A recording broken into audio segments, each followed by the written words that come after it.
Армысыздар, кеші жарық, ешкісі арық ағайын, бұл не дейді арнасы, мен Думан Мұхаммед-Кәрім. Алматыда 15 сағат 1 минут, бүгін желтоқсанның 13-і. Өздеріңіз білесіздер, мынау Тәбәріш Тәкаев қаңтарда қаңғырғын жүргізді. Алматыда ғана емес, елдің түкпір-түкпірінде, шығыста да, батыста да, Шымкентте, Алматыда қатты жүрді. Қызылордада да жүрді. Айтпай бұйырмаңыздар, бұл жерде мен тікелей эфирдің өзім даусымды сапасын тексеріп отыру мақсатында екінші телефонымды ашып қойып бүйтіп тыңдап қойып отырамын. Өздеріңіз көргендей, менде қонақта қызылордалық батыр осы қаңтар кезінде шықты, ол үшін таяқ та жеді, талай қыспақтан да өтті, қаңтарды көзімен көрді. Фархат Жансұлтанов. Енді Фархат, сіз әлгінде әңгімеңізді бастаған кезде айттыңыз, митингілер алдында ұлттық қауіпсіздік комитеті немесе күштік құрылымдар келіп өздері алдын ала аңдып сөйтіп жүретін еді деп. Сіз сонда Қызылордада бұрыннан белсенділік танытып жүрсіз ба? Иә. Андай митингтер жарияласа, жаңағы ДВК көше партиясы дегенде жарияласа, сол мені сол күні алып кетеді, таңертең үй жақта машиналар тұрады. Сөйтіп мен оның бірақ митингі болатынын нақты білмеймін, сол күні болатын. Білсем де оған шығайын деп жүргенім жоқ, өйткені Қызылордада белсенділік жоқ, адамдарда сол жаңғыз өзі шыққаннан қандай пайда бар оның.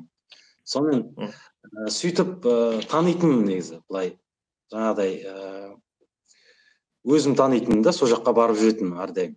Говдыдағылар. Оның алдында сізге қатысты қысым болып еді? Мысалға 15 тәулік, 10 тәулік отырып шыққан кездеріңіз болды ма?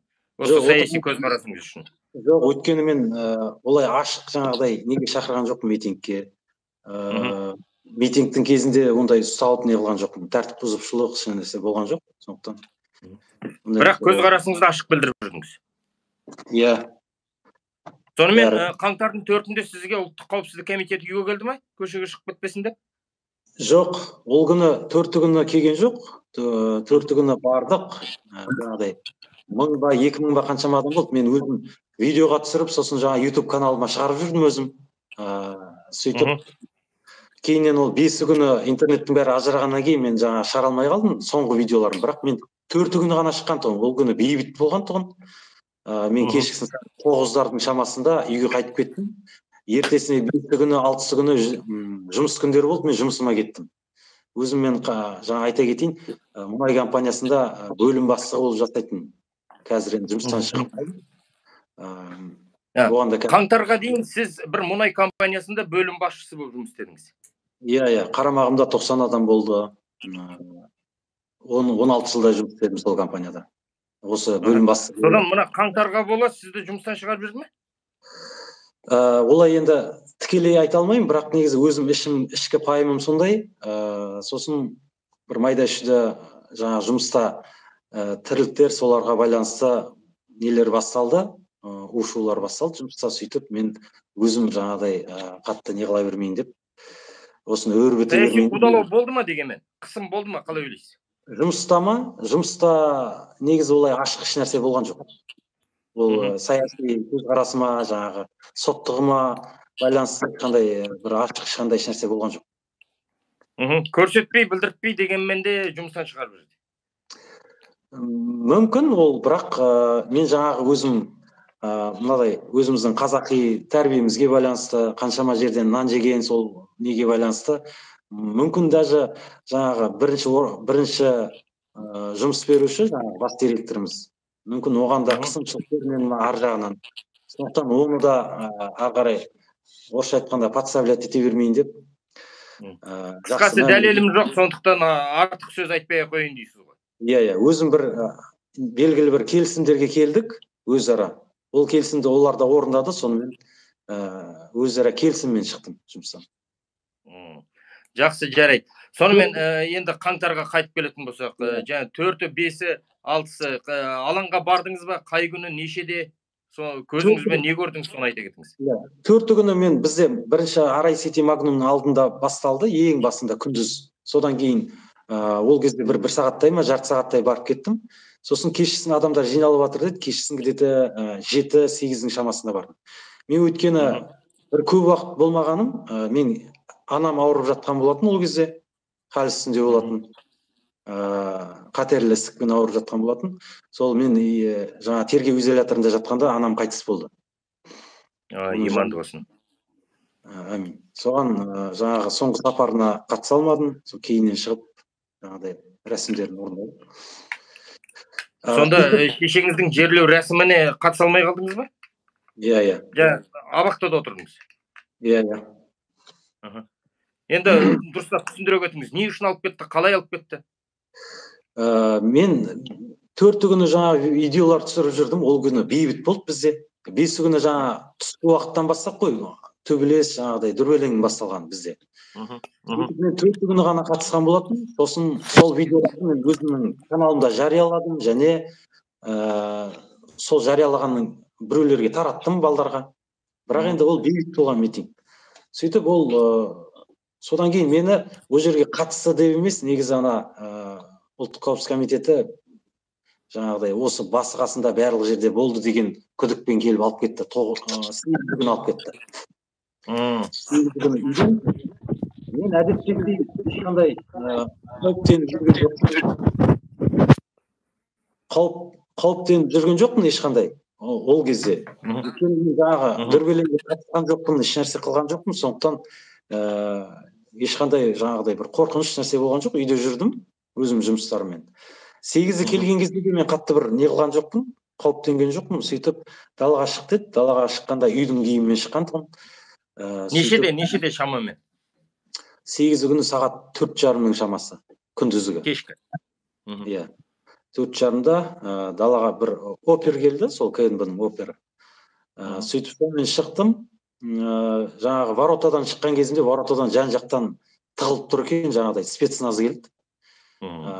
Неге арнайы жасақ жаңа неге баратын, терроризмге қарсы отряд. Беттерінде маска, қолдарында қару, үстілерінде бронежилет.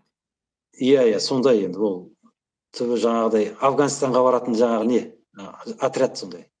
Сөйтіп менің курткамды бетіме жауып жаңағы газельмен келген бір Инбико сонымен алып кетті, жаңғыз өзімді.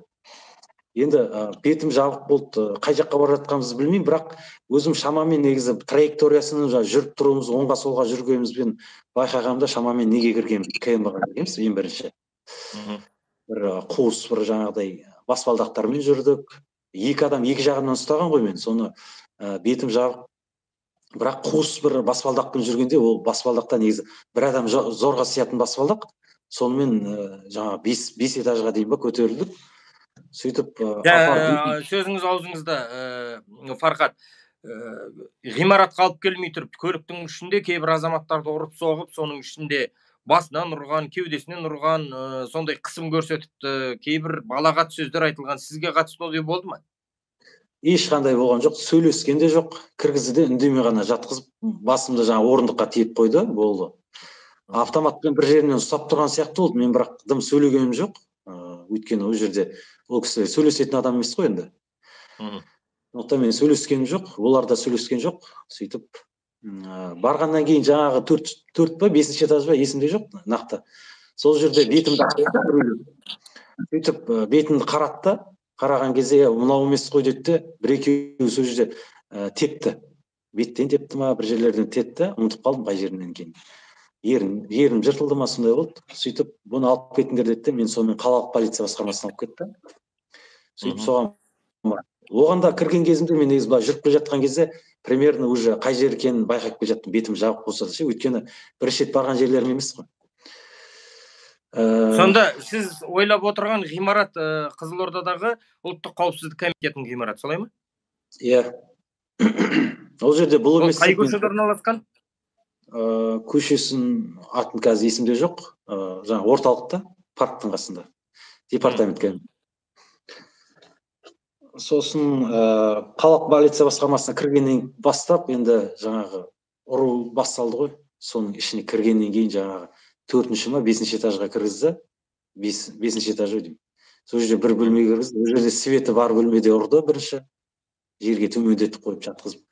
тұра тұрыңыз, сізді ұрғанда бөлмеге кіргізердің алдында, ұрардың алдында енді бірдеңе айту керек қой, уәж тағу керек, сізге бір айып тағу керек, бірдеңе деп ұрсып сөйлеп, мысалға қол қойдырып, сондай бірдеңе болды ма, жолда кіре сап төпештей берді ме? Үн-түнсіз. Бірден төпештей берді. Ешқандай сөйлесу ешнәрсе болған жоқ. Бірінші жаңа бір жарық кабинетке кірдік, егер қателеспесем, сосын қараңғы бір кабинетке кірдік. Сол қараңғы кабинетте қаттырақ ұрды сол жерде.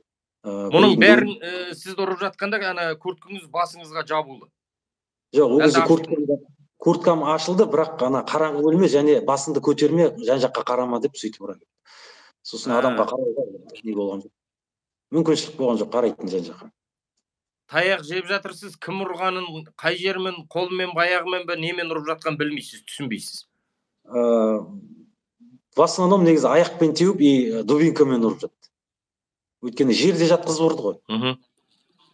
Екі жақтан, үш жақтан тепкілеп ұрып жатты. Ана қолымды көтеріп жатты дейді жаңағы не. Мен енді қабырғам сынып кетер деп қолыммен былай қорғаштаймын. Сол кезде қолымды тартып жоғары қаратып қой қолды дейді, соны қайттан көтерем де, қайттан тебейін деп жатқан кезде қолды басып қалам сөйтіп.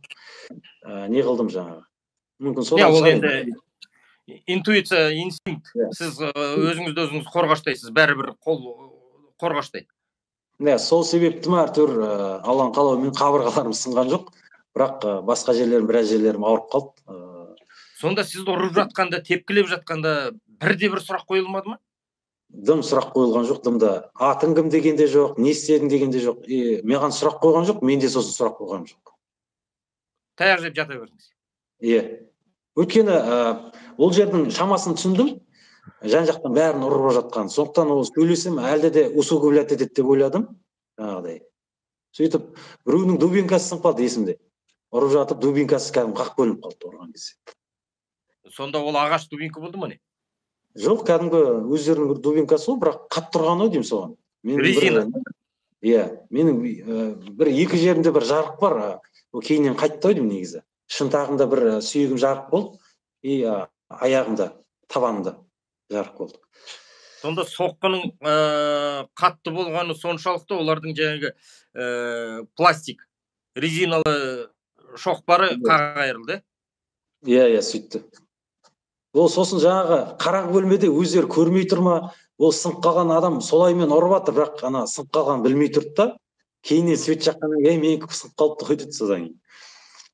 Мен үндемей жатып, жаңа ана өйткені қысқа болса кішкене аздау тиеді ғой деп ше. Үндемей жатыр ғой. Сосын сіз айттыңыз жаңа таяқ жеген мен жалғыз емеспін, басқаларды да ұрып соғып жатқанын білдім деп. Шамамен болса қанша адам сол ұлттық қауіпсіздік ғимаратында жаңағы қаңтардың 8-і күні сізбен бірге таяқ жеді деп ойлайсыз? Ұлттық қауіпсіздік комитетінде білмедім. Ол жерде мен болған жоқ. Кірдім де шығып кеттім ғой мен. Ол жерде адамдарды көрген жоқпын вообще. Мен тек бетімді ашты да қайттан жауап шығардым. Ал жаңағы сізді ұрып жатқан ғимараттың ішінде қанша адам болды деп ойлайсыз шамамен? Оның ішінде бүкіл кабинеттерде ұрылып жатқан жағдай болды маған өзімше. Бүкіл кабинет. Бір 15-20 адам болуы мүмкін бе? Кемі ол, кемі. Өйткені бізді жаңағы 15-20 адам. ИВС-ке алып барып, ИВС-тен изоляторға бір күннен кейін алып барған кезде бізде машина толық болды. 36 адам ба, сондай болды. Бір автозаққа кәдімгі пішен сияқты қылып тиіп апарды ғой. ИВС-тен жаңағы изоляторға. Сол кезде 30-ның шамасында болды адам. Ол бір күнде түскен адамдардың несі ау деймін. Бір бөлігі ғана бір күнде түскен адамдар. Бәрі және жаңағыдай таяқ жеген деп ойлаймын мен негізі. Ондай бір аз таяқ жеп кірген адамдар болған жоқ бұл жерде. Сізді ұрып жатқандар жаңағы шоқпарым сынып қапты ғой дегендер қазақша сөйлеушілер ме? Қазақтың балалары ма ұрып жатқан? Кәдімгі сол жаңа Говдының балдары ғой бәрі. Енді дауыстарынан ажырата аласыз ба? Шамамен жастары нешедегі? Бір 30-40-тағы адамдар ма, жоқ жас үлкен кісілер ме? Жоқ, негізі біз ол жердегілердің көбісі 40-қа жетпеген ғой шамалар. 30-ың ояқ қойған. Жас балалар? Жас жігіттер ғой. Сіздің өзіңіздің жасыңыз нешеде? Мен 38-де. Сонымен сізді Фарқат соңын ұра бастады. Неше күн төк көрсетеді? Сынған, жарақаттанған жерлеріңіз болды ма? Мені сосын ұрғаннан кейін барып бір кабинетке алып барды, тергеушілердің бастығы. Сол кабинетіне алып барып, сосын мынаны қай жаққа алып барамыз деді. Содан кейін ол ана Кім оның аты жөні, тергеушілердің бастығының? Аты Марат деген. Ол қазір жоқ, ол не тергеуші, қазір ол басқа жаққа ауыстырып жіберген ба сондай. Көрсеңіз түрін танисыз, е? Иә. Ол сосын... Мен оны неге сұрадым? Ертең әділдік орнап, демократия орнап жататын болса, бұл қандықол қарақшылардың, фашистердің түгел айту заңның алдында жауап беруге тиісті ғой. Сол кезде іздестіретін болса, сіз оларды танып, жаңа өзіңізді ұрып соққандардың түгелін танып көрсете аласыз ғой болашақта, Алла қаласа. Иә, енді тергеушілерді тани аламын, бірақ оперлерді, ұрған оперлерді мен көре алмадым. Енді біреуін тапсақ болды ғой, қалған ана тергеушін тапсақ болды, оперларды өзі ұстап береді. Содан тергеушіге алып барды, тергеушіге барғаннан кейін менің бір інім бар тұғын, сол ГОВД-да істейтін. Ол басқа бөлімде, жаңағыдай бұл тергеушілерге қатысы жоқ, бірақ весі бар жігіт тұғын. Сонымен менің фамилиям бірдей болған соң, сол жерге кішкене көмектескісі келген тұғын, сонымен КМБ-дан келді деп оған көмектесуге болмайды деді. Сонымен мен негізі 4 күні қатысқаннан кейін менікі әкімшілік болу керек тұғын. Ең максимум, өйткені біздің жаңағы даже бейбіт митингке шығу негізі заңды ғой бізде конституциямен. Бірақ біздің заңдар жаңағыдай бір заңсыз деп оның бәрін шектеп қойған өзінде әкімшілік жаза болу керек тұғын маған. Сол 4 күн шыққаным үшін. Бірақ бұл жерде мені жаңағыдай жаңағы Әблязовпен қатысы бар, жаңағы 4-5 күні біреулер келді, жаңағыдай жаңағы сақалдылар келген, солармен қатысы бар деді, басқа деді. В общем, біраз нәрсе айыптағанбыз деп, сөйтіп мені ЕВС-ке жіберді. Әблязовпен қалай байланыстырып жүрсізді? Жаңа бұрын көше партиясында мен не қылған тұғым, андай жаңағы телеграм чаты болды, сол жерде мен болған тұғым. Белсенділік танытып қатысып жүрдіңіз. Сосын кейіннен оны экстремистік деп таныды, танығаннан кейін мен қоя қойдым оны. Көше партиясымен кірген жоқпын. Ал анау жаңағы сіз айтқан сақалдылармен, олармен қалай байланыстырып жүр? Енді менің сақалым бар деп, мен намаз оқисың деп, солармен қатысың бар деді. Сосын мен бұл жерде оны нақты бұл жерде байланыстырған жоқ, бірақ кейіннен ЕВС-ке апарып, ЕВС-тен неге апарған кезде изоляторға. Вот изолятордың ішіне тағы да тергеу болды ғой, жаңағы ішіндегі парижем деген елдің бәрі біледі, Қызылордада жатқандардың бәрі. Қуат деген бар, Жора деген бар қасында. Солар жаңағыдай тағы бір кісілер келді. Сен ана нелермен қатысың бар. Басқа бір түрме, бұл жерде ана усиление болды изоляторда. Яғни бізде қалада изолятор бар, және түрме бар ғой, жаңағыдай колония. Сол жақтан негізі адамдар алып келген сол кезде, күшейту үшін жаңағы ішінде адамдарға көбірек персонал алып келді да. Олар да қосылды жаңағы, сол жақтағы зампа режимімен мына тергеу изоляторының зампа режимі екеуі смендесіп жұмыс істеп жаңағыдай тергеу жүргізді ішінде. Ана түрмеде дегені бар, изолятордағысы бар, екеуі сменмен жасады тергеуді күндіз түні. Сол екеуі де айналдырып алып келіп, сен соларға қатысың бар, анау мынау деп телефонын бәрін ақтарып жатыр. Телефонымыздың бәрін, паролын бәрін бердік, жаңағы алды. Şimdi видеоларын бәрін көрді, тіпті Каспий банкіме дейін көрді, ашып, ішінде қай жаққа кімге ақша жібердің, аудардың, кімнен алдың деп. Оны тек қана былайша алған жоқ, ол Каспий банкінің паролін ғана алған жоқ. Маған, мен ашып берейін деп едім, жоқ, мен парольді бізге бересің деді. Сонымен алып алды.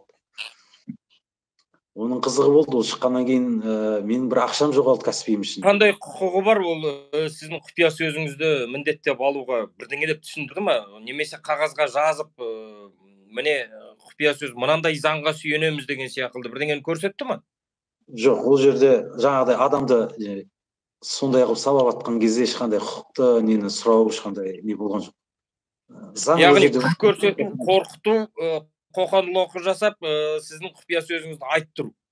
Иә. Кейіннен мен телефоныңызды тартып алды, оның өзіне күштеп кірді. Иә. Телеграмма кірді, басқама кірді. Не тапты сонымен ол телефонның ішінен? Телеграмның ішінен мен Аблязовтың каналында, YouTube каналында мен телеграмдары бар, соған лақтырғанмын жаңағы. Бейбіт күнгі видео бар ғой. 2 видео лақтырдым соған. Ссылкасын лақтырдым ғой деймін, өзімнің ссылкамды. Ана портал оларда есіне шығарсын деп, жаңағы каналына шығарсын деп. Ал сіз Аблязовтың кейбір видео үндеулерін алып, өзіңіздің телеграм арқылы біреуге сілтемесімен бөлістіңіз. Жоқ, керісінше, өзімнің видеомды соның каналына жібердім. Соның телеграмына жібердім соны. Сіз өзіңіздің YouTube каналдан жүктелген бір видеоны алып, Аблязовтың телеграм каналына бөлістіңіз бе сонда? Иә, жібердім. Анау өзі соның өздерінің де каналдарына шығарсын деп. Көбірек қаралым болсын деп. Осыны және айтайын, жаңағы 4 күні мен бейбіт болып жатқан кезде не болған тұғын, жаңағы мен Атамекен, Ескендер Қасанғалиевтің Атамекен өлеңі бар ғой, соны айттым. Сол жерде микрофон болды, не болды, мен айтып, ол адамдардың бәрі қосылып, соны видеоға түсірген жаңағылар маған соны көрсетті. Сен жаңағы Атамекенді айттың, адамдардың бәрін рухын көтеру үшін деп, сол айыптау қағазына жаңағы жазды. Жазады, мен айтам, адвокат әндерді айту қауіпті болып тұр олар үшін, не? Иә, мен адвокатым айтады, қалай ол дейді, жаңағыдай. Біздің рұқсат етілген әнді айтуға қандай не деп, жаңағы. Несі бар, қандай кінә деп. Оны кейіннен бірақ оны алып тастады, жаңағы айыптау қағазына жазып қойып еді әуелгісін. Сосын прокурорлар негізі мынаны алып тастаңдар деген ау, ұят болады деп. Яғни, былай ғой, мен сізді дұрыс түсінсем, олар тырнақтың астынан кіріз дегені соншалық не деп айыптағаларын білмей, тіпті алаңда жаңа бір патриоттық ән айтқаныңыз үшін оған да жабыса түсті, солай ма? Иә. Соны бір оның алдында сіздің мына иегіңізде кішкентай сақалмен бөліскен сілтемеге жабысты. Иә, ана кімме сағат сайын соған не беріп отырдың, жаңағыдай, не деді? Отчет беріп отырдың деп, Аблязовке деп. Мен оған бір сағат сайын қай жерде не болып жатқанын беріп отырғансың деп. Ол Аблязов білмейді, видеомды көрмеген, мен оны сөйлеспегенбіз. Сөйтіп, оны қазір немде бар, ана қаулымда бар, кәдімгі Аблязовке берген анауны. Сосын прокурордың алдында тұрып сөйлеген бар сол бейбіт күнді. Прокурор келіп, мына жер заңсыз жиналыс, мынандай жерден тарқаңдар дегенде мен айтқаным бар. Бұл Назарбаевтың заңына біз бағынбаймыз, бізге жаңағы бұл бейбіт жиналыс рұқсат етілген деп. Ана бізге жаңағы рұқсат етпейтін заң ол Назарбаевтың заңы деп. Сондай айтқан сөзім бар, сол видеода тұр. Соны айтады, сосын сен жаңа не қылдың, халықты прокурорға шықтың. Жаңағыдай қарсылық көрсеттің, адамдарды жаңа шақырдың деген. Сөйтіп соңында адамдарды шақыру дегенмен айыпталды ғой ең соңында. Жаңа 273 бабы жаппай тәртіпсіздікке шақыру деген. Сөйтіп 1,5 жыл шектеу алдым, сосын УДО-сынан босап шықтым сентябрьде. Шамамен қанша уақыт отырып шықтыңыз сонда? Жаңағы азаптауы бар, тергеуі бар бәрімен. Изоляторда ішкі істер басқармасы, ұлттық қауіпсіздік комитеті, сіздердің уақыт оқшаулау мекемесі соның барлығын қосқанда қанша уақыт отырып шықтыңыз? 3 ай ғой, тура 3 ай. Ұсталған уақыттан бастап, бәрі 3 ай. Яғни сізге олар митингіні ұйымдастырушы, сол жерде жүрген, Қызылордада жүрген лидерлердің бірі, Аблязовпен байланысы бар, соған есеп беріп отырды деп, ұйымдастырушы ретінде сізге айыптаққысы келді, олардан түк шықпады, солай ма? Иә, шықпады. Кейіннен сотта үкім қандай болды соттың? Соттың үкімі сол жаңа бейбіт митингке қатысы шақырды деген айып тағылды. Сөйтіп соған кінәлі деп танылдым. Иә, бір ғана баппен. Және оған дейінде негізі маған жаңа келіссөзге келді, жаңағыдай процессуалдық келісімге келейік. Сен шақырды дегенмен келіс, сол кезде біз сені жаңағыдай 1 жыл, 1,5 жылмен шығарамыз. Және оған жарайды, көрейік соны деп едім. Не істеуім керек десем, сен онда бір жігітті шақырып, соған ақша берем деп айттың деп айтасың дейді. Жаңағы митингке шықсаң ақша берем деп айтасың деп. Сонымен қойыңдар дедім, онда өздерің дәлелдеңдер деп. Сөйтіп кейіннен ол сонда Тұра тұрыңызшы, мен түсінбей қалдым. Былай ма, Фархат, сізге жаңа тергеуші келеді де айтады, басқа айыптың түгелін алып тастаймыз, ұйымдастырушы дегенді қалдырамыз, бірақ әлгі шығу үшін ақша төлеймін деген.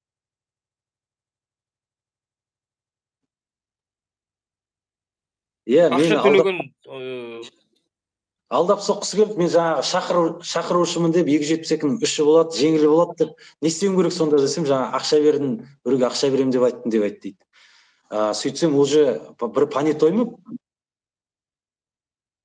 Прокурор ма, тергеуші ма, аты жөні? Тергеуші. Оның атын ұмытып қалдым, ол бір аз-маз уақыт болды да, қайттан кетіп қалды. Басқа тергеушіге береді, өйткені ол өткізе алмады да. Біз оған бірден адвокатын бірден жабыса кетіп еді, ол бірден ауыстырып тастады ол адвокатты. Дегенмен түрін білесіз ғой, танисыз ғой. Иә. Сосын кейіннен енді жаңаға куәгер дайындап қойған, ол куәгер келіп айтайын деп тұрған, мені шақырды, жаңағыдай не қылды деген сияқты. Сосын жаңа изолятордың ішінде отырғанда бір қызықтар болды, мынандай. Мен айттым ғой, жаңа бейбіт митинг күні бір күдік тудырған бір адамды көрдім деп. Қолында бір сөмкесі бар, жан-жаққа көзімен алаңдап жүрген бір жігітті көрдім деп айттым. Сосын ол кім деді, не деді? Мен айттым, мен басқа ешнәрсе күдік көрген жоқпын бұл жерде. Ішіп алғандар бар, басқа бар, бірақ жаңағыдан басқа адам көрген жоқпын деп.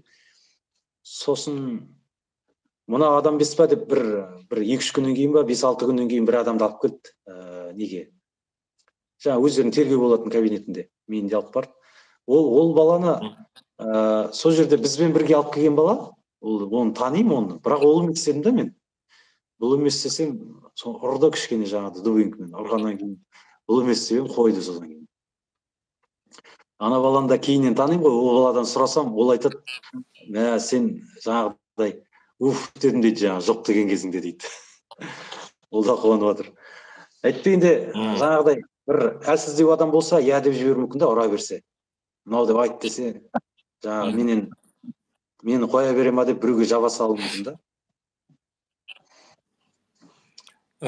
Осыған ұқсас жағдай Алматыда көп болды. Мына C18-де отырған азаматтарды біріне бірін қайрап салып, бір-біріңді көрсетіңдер деп, кейбірі көрсетіп аман-есен шығып кеткендер де бар, кейбірі көрсетпей қырсығып әлі отырғандар бар. Яғни Қызылордада да болды, е? Сізге басқа біреуге қарсы куәлік ет деп, әйтпесе ұрып соқты. Иә. Сізді ұрып соққан ол қай кез? Куәлік етпесем деген кезіңізді, таяқ жеген күн қай уақыт? Ол бастапқы күндер сол, где-то 10-на дейін біз 8-інде ұсталдым ба, 10-ы, 11-і, 12-сі, осы бір 4-5 күндей шамасы біз негізі таяқ жегендеріміз. Одан кейін жаңағы, одан кейін бір адвокат бар, тағы бірнеше адам бізде эфирге шығып кетті ғой, бәсеге бір жақтарға шығып кетіп, содан кейін бір тексерістер басталғаннан кейін ұру, соғу бәрі тоқтады. Одан кейін бізге телевизор әкеліп берді, жағдай жасап жіберді одан кейін. Жаңа тексеріс келем деген кезде. Зубный паста, щетканы, жаңағы туалетный бумаг бәрін әкеліп берді бірден. Барлық жаңағы постелімізді ауыстырып беріп, жағдайды көрді содан кейін. Кейбір қалаларда жаңа ұрып соққан тергеушілер немесе жаңағы мекеменің басшылары өздері қоса шоқпар алып сабап жүргендер. Артына келіп келісім жасаған екен, ұрғанымды соққанымды ешкімге айтпа, арызыңды қайтып ал деген сияқты. Сізге сон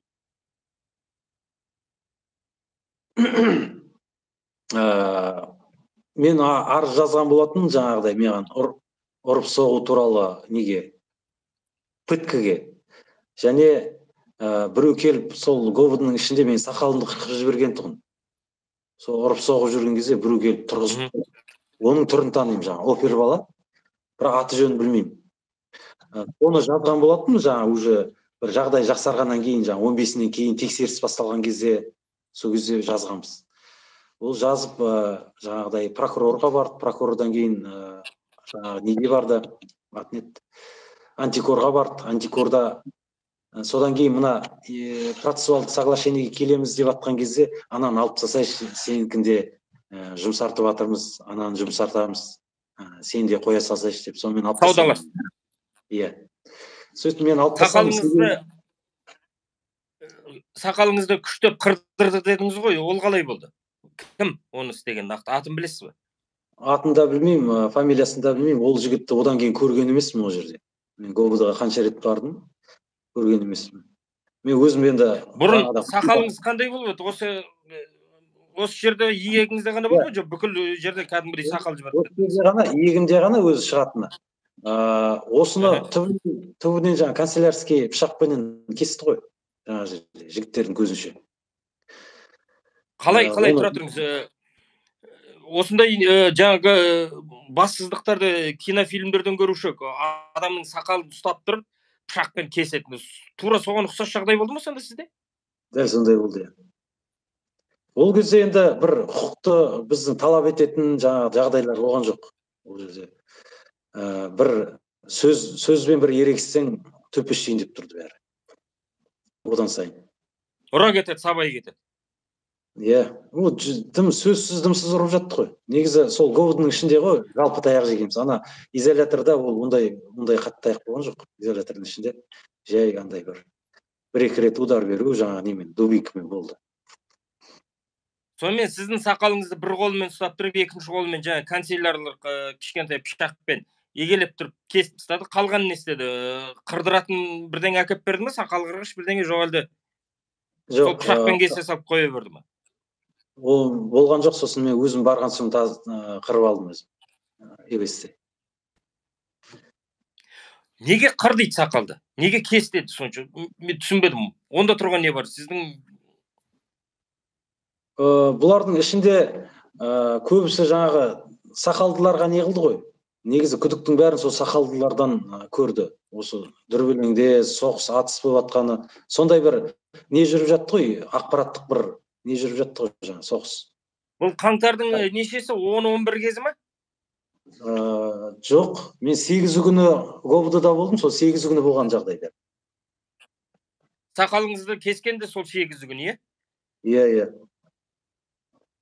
Сол жаңа 5 күні атыстың сақалдылар болған дейді, өздерінің айтуынша. Яғни әлгі Тоқаев Алматыға 20 мың лаңкес кірді, мәйіттерін тиеп алып, аэропортты басып алып, қайтадан ұшып кетті деген кез ғой. Сол лаңкестердің орнын толтыру үшін көрсетті ме, қалай болды?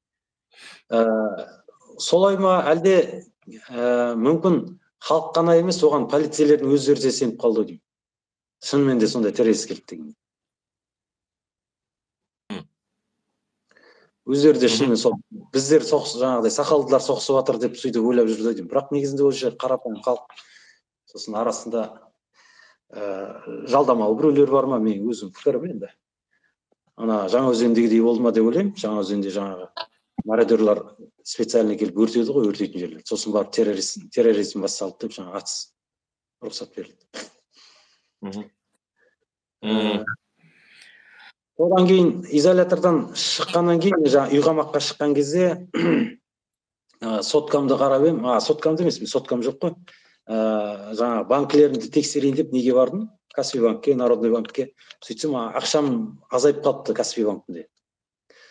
Сөйтіп қаншаға? Тексеріп едім, шамасы 100 мың теңгеге. Сөйтіп тексеріп едім. Сонда сіздің 100 мың теңгені жаңағы жерде отырған кезіңізде біреулер қағып кетті ме? Жоқ, оны изоляторда отқан кезімде сол тергеуші не қылыпты ғой, қолданыпты ақшаны. Өзіне аударып алған ба, жоқ банкоматтан шешіп алған ба? Оны кәдімгі интернет магазиннен сатып алулар жасаған. Киім сатып алған. Немене сатып алған? Киім. Өзінің үйіне тапсырды. Қандай киім? Кәдімгі өзіне ер адамның киімін сатып алған. Сөйтіп... Жоқ, көйлек па, шал бар ма, куртка ма, не алған? Сол жаңағыдай костюм, шал бар, бір нәрселер бар. Ұмытып қалдым қазір не екенін. Сосын сол бойынша мен... Ол тергеушінің аты жөні есіңізде жоқ, е? Оны қазір айтқым келмей тұр, өйткені ол сотталып кәдімгідей не қылып кетті. Ол адамды кетті ме? Иә. Сотталып кәдімгі айыпты деп танылды. Кінәлі деп танылды. Жолы болсын, онда кетсе кетсін. Сонымен сіз осы мәселелерді айтып Каспийге арыздандыңыз ба? олар оған жауап бере алмайды ғой. Олар телефонменен сатып алулар телефонмен болған. Сондықтан телефон менде яғни бұл жерде ана кісі бұзып тұр ғой заңды. Сондықтан сонымен жаңа мошенничество деген айыппен баппенен соған айыпты болып танылды. Қазір жұмыс енді анау тергеуші алып кеткен ақшаңызды қайтарып алуға мүмкіндік бар ма екен, жоқ па екен? Ақша бірден қайтарып берді ғой. Болды. Содан о ақшаны қайтарып берді, кейіннен неден берді, жаңағыдай антикордан тағы сыйақы берді, жаңа осындай полицейскийге қарсы заявление берді деп. Ол жақтан үшін плюспен шықты. Сіздің интернеттің сапасы күрт төмен бірдеңе болды. Wi-Fi-іңізді ашып көресіз ба тағы да бір? Қазір. Wi-Fi-ға қосылсаңыз бірден қосылып кетуі мүмкін.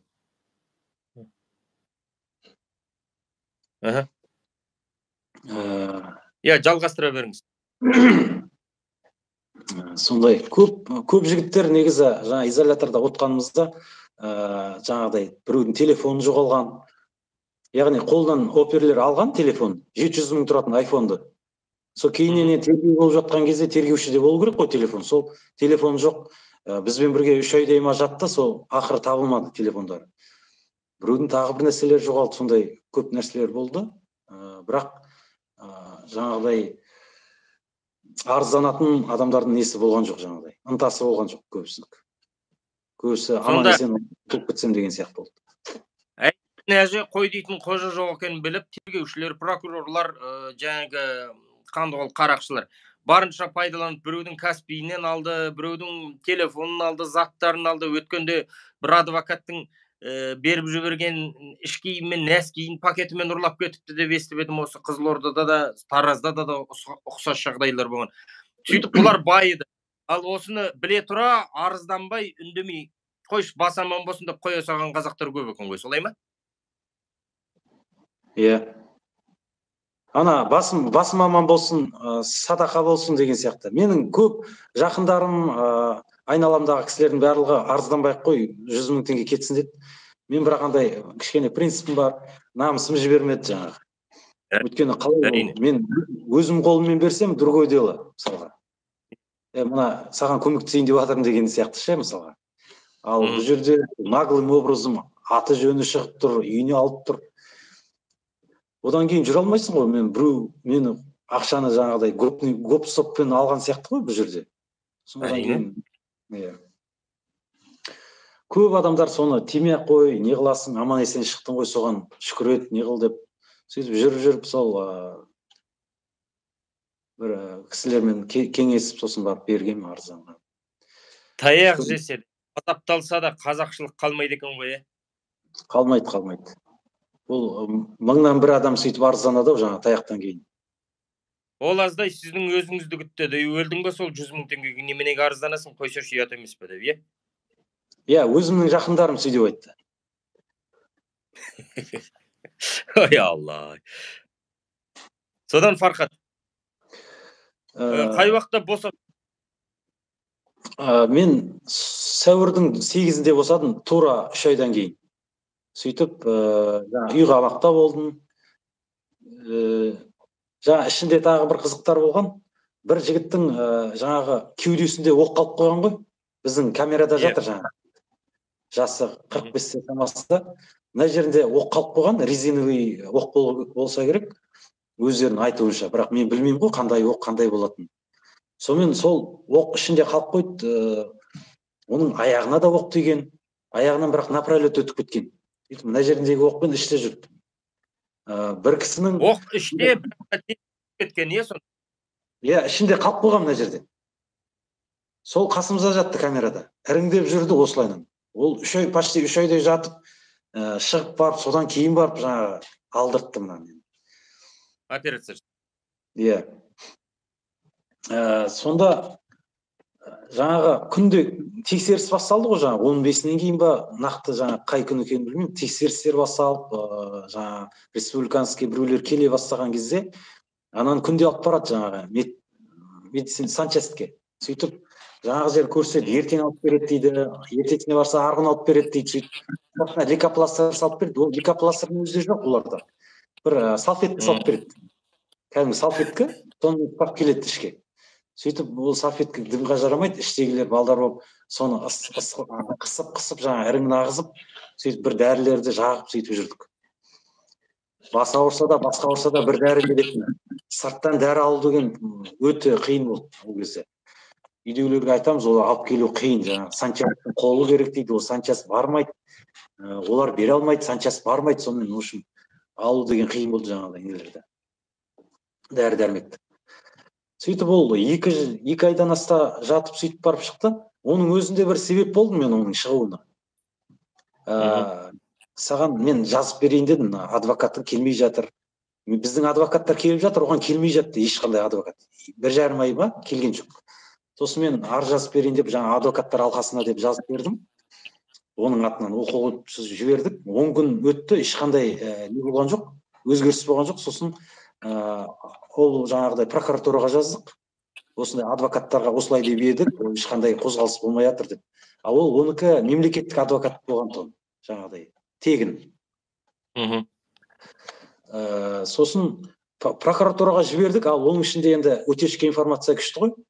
Жаңағыдай бірін-біріне жіберді де, жаңағы сол ГОБУД жаққа, жан жаққа жіберген болса керек, біздің жаңа арызды. Сөйтіп ол ГОБУД-дағылар адвокатқа жіберді. Өйткені адвокаттар ГОБУД тегін адвокаттар солармен бірге жұмыс істейді ғой енді, сыбайласа. Иә. Сол күні түстен кейін жетіп келді ғой жаңа несі. Түстен кейін ба, ертесін таңертең жетті келді ма адвокаты. Жаңа прокуратураға жазған кезде. Иә. Жетіп келіп, аға, көке, мен байқамай қалдым, өйттім, бізді кешіріңіз деп, сонымен біз қазір сізге ұсыныс беріп жатырмыз, прокуратураға жаңа шығару керек, сізге госпитализация керек, анау керек деп. Сөйтіп бір 2 күннің ішінде ме шығарып алды ғой жаңа. Сөйтіп қағаз жазғаннан сөйтіп шығып кетті жаңа ағамыз. Енді жаңа ғана мемлекеттік адвокатты содан кейін кешіре салды демеңізші. Кешіре салдым. Әлбетте кешіреді. Ол аман есен шыққанда не қылды ғой. Адамдар қатты қорқады. Тем более жаңағыдай неден көргеннен кейін бұл биліктен адамдар қорқады, қатты қорқады. Репрессивный. Ал сіздің өзіңізде адвокат болды ма? Иә, менде бірінші жаңағы мемлекеттік болды ғой бірінші күні. Сосын ертесіне санкционный сот болып жатқан кезде өзіміздің жаңағы адвокат болды жеке. Ол сөйледі, не қылды, қараған жоқ қой, бәрі айдап жіберді 2 айға.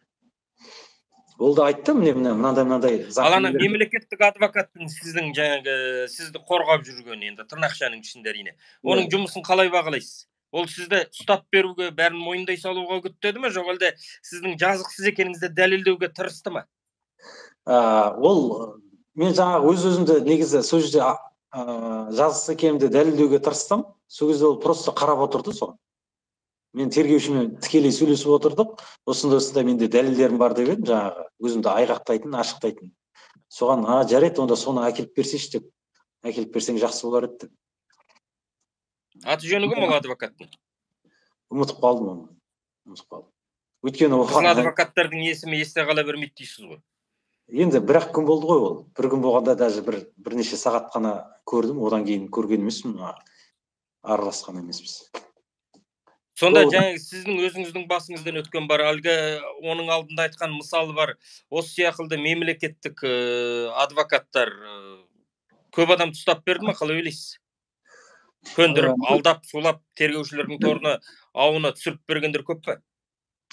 Меніңше, бұл адвокаттар ешқандай өздерінің жұмыстарын ағаттықпен жасаған деп ойлаймын, ол кезінде. Адалдықпен жасаған, жаңағы ұрып, зомбылыққа, жаңағыдай клиенті сондай неге душар болып жатқан кезде соған көз жұмып қарап отыруы, оның барлығы негізі қылмыс қой. Айта кету керек, олардың қолында да көп нәрсе билік болған жоқ адвокаттың. Ол жерде олар бір нәрсе десе де, демесе де, оларға тапсырма берілді, жаңа ұру деген. Ол ешкімнің айтқанына не қараған жоқ. Отбасынан жаңа атуға бұйрық берілгеннен кейін ұру деген оларға бір айналайын болып тұрды ғой ол кезде біздерді ұрып. Рахмет Енді дегенмен өзінің көзқарасына, принципиалды ұстанымына қарсы шықпайтын адал адвокаттар болды ғой. Мұнда Алматыда Си-18-де ұлты орыс адвокат, тегін адвокат. Біраз жігіттер үшін жанын салып алысыпты. Қалған мемлекеттік адвокаттар оларды керісінше торға түсіруге жүгіріпті.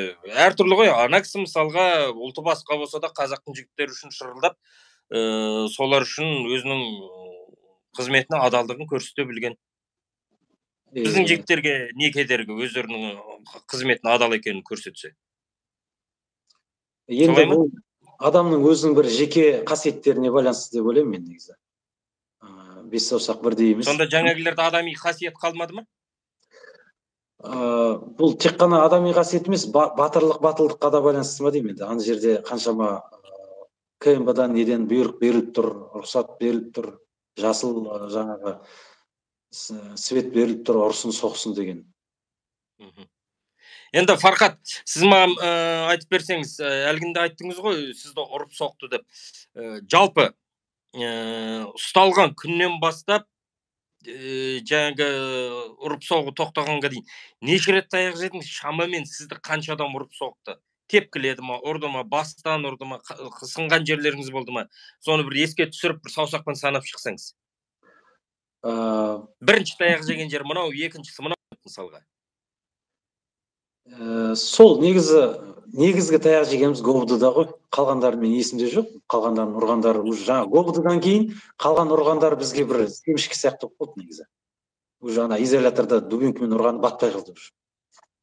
Адам баласы 3 күннен кейін тозаққа да үйренеді деген рас екен ғой, Жоқ, енді сәл асыра ол сөз. Тозаққа үйрене алмайды, бірақ енді бірінші күні таяқ жегеніңізден кейін аналардың түгелін шемішке сияқты көретін болдық дегенде үйреніп кетеді екен адам таяққа да.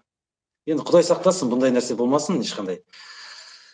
ГОБД-да ғой қатты тұрған. Шамамен сонда бір 15-20 рет болды ма ұрып соғып сізді? Әрбір ударды санағанда білмеймін, бір 100 удар болған шығар, 200 удар ма, нақты білмеймін қанша удар болған. Мен ана неше күннің ішінде? Жаңа сол ГОБД-ның ішінде негізі ұрғандарды мен есепке алып отырмын. Ана изолятордағы ұрғандарды общем санап отқаным жоқ. Оларға ешқандай. Енді полиция басқармасы болсын, бәрі болсын, қайсысы болса да айтыңызшы, мысалға 8-і, 9-і, 10-і 3 күн қатар таяқ жедіңіз бе? Жоқ әлде 15-не дейін таяқ жедіңіз бе? Бір-ақ күн таяқ жедіңіз бе?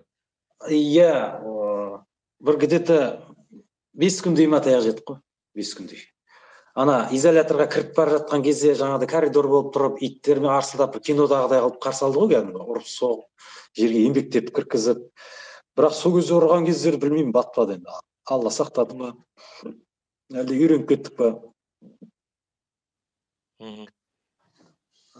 Ал енді сізді ұрып соққан азаматтар қанша болды? Бір 40-50 адам бар ма, жоқ әлде бір айланып келіп қайта-қайта сабай беретін 3-4 құйыршық қана жүр ма? Шамамен меған негізі жақсы бір таяғы батқан деген бір 4 адам шығар негізі. Енді мен түрлерін нақты білмеймін, бірақ өткені айналып келіп бір адамға 2 адам ұрып отты ғой, 2 адам жатыс қой, тепкілеп не қылып. Қалғандары жай кетіп баратып жаңағы немен дубинкамен ұрып тастау, арқанмен ұрып жіберу, арқанмен бір жерінен ұрып кету деген оларды есепке алып отырған жоқ мен. Сонда жай өтіп бара жатқан адам ішіп-пісіп сізді алады, дубинкамен бір сабап кетеді, жай ғана. Иә, желкеден ұрып жібереді, арқадан сарт еткізеді кәдімгі. Бір жерден ұра береді. Оларды санамағанда жаңағыдай ГОБД-ның ішіндегі жаңа қарақ бөлмедегі ұрған ең қатты таяқ жеген ба деп білемін сол. Ал енді бұл іс осы беті қала ма, жоқ әлде қудалайсыз ба? Ол енді айдан анық біздің соттарға сенім жоқ. Қалалық болсын, облыстық болсын, тіпті жоғарғы сот болсын. Дегенмен қарекет болу керек шығар, енді жүгіріп, қудалап көресіз ба? Ол жерде мен енді қазір көріп отырмын, жаңа азаттықтан көріп отырмын, Алматыда Талдықорғанда жаңа азаптаған полицейлердің соттарын. Бұл жерде дәлелдеу қиын сияқты. Дәлелдеген кәдімгі кіріп жаңағыдай үйден полицейді адамды алып кетіп, сап-сау адамды. Сосын моргтен адамдардың табылғандардың өзі дәлелдей алмай жатыр ғой, мысалы, еш нәрсе. Иә. Сондықтан бұл жерде мен тем более түрлерін анықтай алмай отырмын. Кім ұрғанын анықтай алмай отырмын. Менікі ешқандай уже басталмай жатыр, провальный сияқты да бұл нем затея. Сонда сіз де қазақшылыққа барып қоя салайын деп тұрсыз ба енді, бәрібір дәлелдей алмаймын деп? Енді мен өзім нақты бір адамдарды дәлелдей алмаймын ғой, сол ғой. Қиын жер сол болып тұр. Бұл жерде камералардың бәрін өшіріп тастаған, сол күні камерасы істемеген дейді, әлде өздері ажыратып тастаған, или өшіріп тастаған әйтеуір. Яғни дәл осы уақытта мына жүйемен ештеңені дәлелдемеймін, күреспеймін, жүгірмеймін. Болашақта демократия орнап, елде тыныштық орнаса, сол кезде жүгіріп көремін. Солай ма? Айтпағыңыз. Иә, ол кезде де мүмкін ол кезге дейін негізі бұл кездегі адамдар жұмыстан шығып кететін шығар, ол күндерге жетем дегенше. Шыға берсін.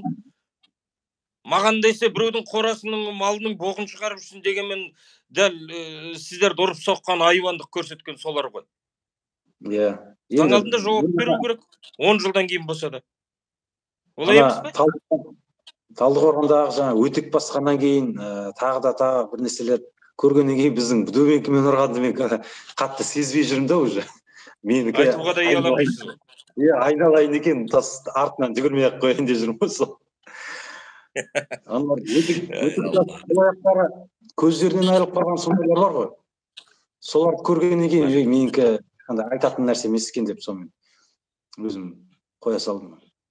Семей мен Өскеменде, Шымкентте жасы 16-17-дегі балаларды резина шоқпармен зорлаған екен, кәдімгідей, артына тығып. Ол мәселеде қазір айтылып жатқан жоқ. Олар мысалға сол балалар соны кешіре салды. Қанша адам өзін-өзі қол салып жатыр осы уақыт жоқшылау мекемесіне шыққаннан кейін. Бәлкім олар да сондай қысым көрген болар. Бірақ түбі бір әділеттік болу керек қой, бұлардың түгелін жазалауымыз керек емес пе? Иә, жазалау керек негізі. Ал енді ары қарай заңсыздық тудыра береді. Иә, тудыра береді. Ал енді Фархат, сіз әлгінде айттыңыз ғой, жалған куәлік ет деп, мен одан бас тарттым, таяқ жедім деп. Басқа осыған ұқсас жайттар болды ма? Естідіңіз ба? Нақты біреуді таңдап, бір адам, мысалға сіздерде Мұратбай деген жігіт бар, осы уақытта митинг ұйымдастырушысы ретінде істі болып әлі жүріп жатыр сотта ісі. Соғанда куәлік етіп жатқандар бар, мысалға. Сол сияқты көрсетіп, нақты мына адамға қарсы шықтық. Немесе Жанболат Мамайды көрсетуі мүмкін. Тек қана осы Си-18-де емес, басқа қалаларда осы Жанболат Мамайдың шақыруын естігеннен кейін мен көшеге шықтым деген сияқты сөздер айтыңдар деп біраз адамдарды қысқан көрінеді. Ұқсас жағдайлар болды ма? Ондай болған жоқ. Жаңа бір-екі нәрсе болды сол жаңа. Ақша берем деп айттың деп, сосын жаңа біреуді сен осыны көрдің деп айт деп, соны болды. Ол жігітті қазір сіздің камерада отырған басқа азаматтарда болды ма? Осындай басынан өтті ме оларда? Соларда ұқсас жағдай болуы мүмкін ба Қызылордада? Естідім ондай жаңа бірін-біріне не берсін деп жатқандарды, бірақ олардың нақты аттарын нелерін білмеймін. Кімге екен, есімде жоқ та. Мынадай прозвищелер бар жаңа. Маса деді ма, Шыбын деді ма, сондай аттары бар жаңа жігіттердің. Бір прозвищелермен қойылған ол тырнақшамен. Иә. Аттарын, фамилияларын нақты білмеймін. Енді орыстың киноларынан көріп алғандай Косой, Серый деген сияқты бірдеңелер шығар? Иә, Метцел деген болды, тағы бір нәрселер болды. Соларға қарсы бірін-біріне айдатып салып жатқандар болды, бірақ біздің камераларда ондай адамдар болған жоқ, олармен байланысы бар. Негізі байланысы бар адамдарды тартты соған. Ал енді Фархат, сіз қаңтар кезінде шықтым дедіңіз ғой. Сол кезде көшеде не көрдіңіз, не байқадыңыз?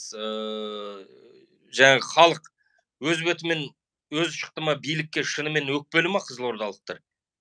Жолда Тоқаев айтқан провокаторлар жиналып, 20 мың лаңкес келіп кетіп қалды ма? Жоқ, ол кәдімгі қарапайым адамдар болды негізі. Ол жерде шалы бар, кемпірі бар, семьяларымен шығып жүрді жұрттар, балаларымен, шағасымен барды. Сосын жаңағы бір машиналармен келіп, олар бір адамдар разгон жасауға келген кезде өздерінің репетициясымен жасаған несі ғой жаңағы. соны жасауға істеп жатқан кезде олардың оқтары таусылып қалды, жаңағы резиновый оқтары. Резиновый оқтар да жаңағы лақтыратын шашкілер де бәрі таусылса болса керек. Содан кейін таусыла берген кезде, таусылғанға дейін де олар негізі біреулердің бастарына тиіп бір нәрсе болған, бір шал кемпірлердің. Ел соған ызаланып, сосын лақтыра бастаған. Содан ары қарай осылай басталған негізі, осы төбелестің бәрі солай басталған. Бірінші жаңағы милиция келіп ушықтырған ғой. Мен де айттым ғой жаңа жігіттерге. Айттым, ана нелерменен су шашпайсыңдар ма деп ше, өтіп атқанша. Су шашсаң хотя бы адамдар кетер еді ғой деп. Тоңып қайтып кетер еді ғой, тоңып, ең болмаса деймін да. Осындай төбелес болмас еді. Сіздің баяғы іздегеніңіз митингті тарататын болсаңдар, гуманды жол іздестіріп, адамды бірде ата бермей деген ұсынысыңыз еді ғой, өзіңізше айтқан. Солай ма? Иә. Ал енді мына Таразда БТР-мен келіп пулеметпен қырып салды деген ақпараттар жиі шығып жатыр. Оның бір азамат маған да сұхбат беріп айтты бастан аяқ.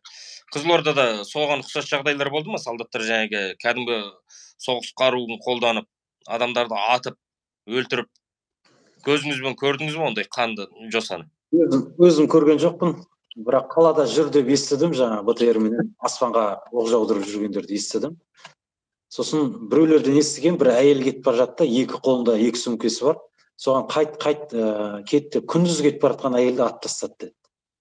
Бір кісілерден естігенмін ғой, бірақ ол нақты анықтағанын білмедім. Ал сіз өзіңіз көзіңізбен не көрдіңіз? Төбелес, провокаторлар. Мен 5 күні кешке жаңағы біздегі ГАИ дейді, адамдардың аузында, бірақ ана полиция басқа жоқ, жедел полиция ма, сондай басқарма, қазір ГАИ деп атайды халықта. Сол ГАИ-дің атыс болған кезде, сол жерде акиматтың жаңағы машиналарының джиптерін әркім мініп алып шыққанын көрдім көзіммен. Әркім мініп жүрді жаңа. Қалада нөмірлерін шешіп тастады. Соларды көрдім. Көшеде жүру деген қорқынышты болды, өйткені аналар деген айдауысы жаман болды, қаланың ішінде басып жүрді. Кинодағыдай болды енді көше. Бәрі қап-қара, от болып жатыр. Енді Фархат екеуміздің сөйлескенімізге 1 сағаттан асыпты. Өзіңіздің ойыңызды түйіндей кетсеңіз, мына қаңтар сізді, өз басыңызды не өзгертті? Көзқарасыңыз қандай? Билік туралы не ойлайсыз? Басында не үшін өкпеледіңіз? Қазір не үшін өкпелесіз? Мен ойымша бұл қаңтар негізі алдында бір сіздердің сұхбатыңызда көрген тұғым. Сол негізі қонымды болды. Қаңтар бір адамдарды дүр сілкіндіріп, қорқытып алу керек. Сондай бір операция сияқты болған болды. Бірақ ол жоспарланбаған және ие болмай қалды билік.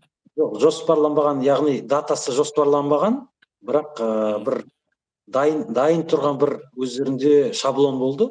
Осындай жаңа ненің саяси бір несі, осыны орындап жаңа халықты кішкене желін шығарып алу ма, қорқыту ма.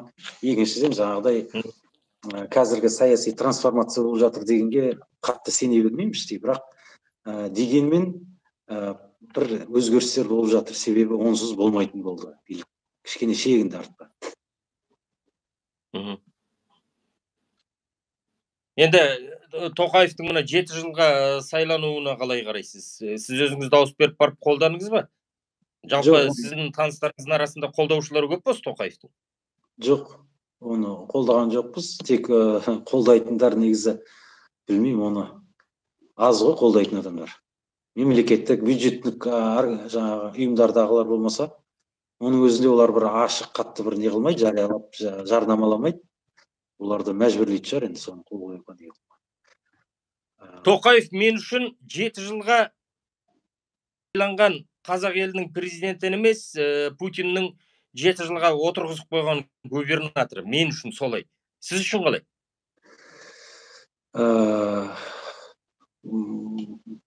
Негізі бұны шынымен сайланған жоқ деп ойлаймын. Ешқандай сайлау заңсыз өтті.